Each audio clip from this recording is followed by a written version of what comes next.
Writer Subhash सागर channel में आपका स्वागत है।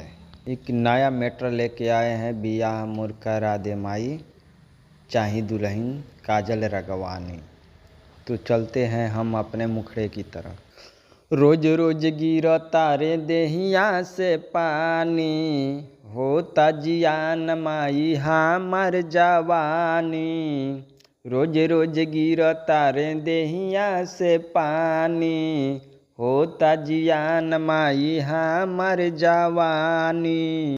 बियाह माई करा दे बियाह माई करा दे, दुल्हन चाही काजल रगवानी। बियाह माई करा दे, दुल्हन चाही काजल रगवानी। बियाह माई करा दे। तो चलते हैं अपने फर्स्ट अंतरा के तरफ। जब उ चले ले माई चश्मा लगाई के, लागत बाटे आइल बिया दिल हिलाई के। जब उ चले ले माई चश्मा लगाई के, लागत बाटे आइल बिया दिल हिलाई के। ओकरा के देखले बानी तो होता परेशानी।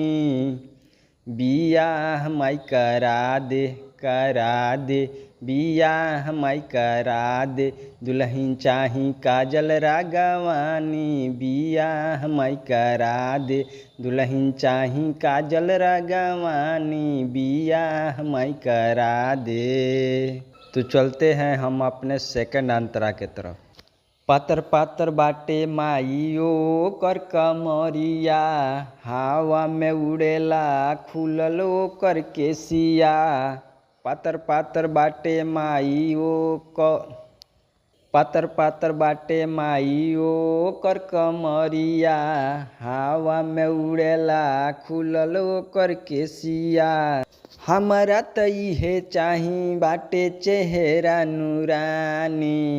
बियाह माई करा दे बियाह माई करा दे, दुल्हन चाही काजल रगवानी। बियाह माई करा दे, दुल्हन चाही काजल रगवानी। बियाह माई करा दे।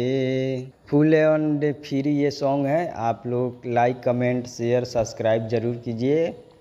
अपना सॉन्ग लिखवाने के लिए कॉल भी कर सकते हैं। हमारे पर्सनल नंबर यही हैं जो पोस्टर पर दिए हैं, या व्हाट्सएप मैसेज भी कर सकते हैं। Thank you. Writer Subhash Sagar channel में आपका वेलकम।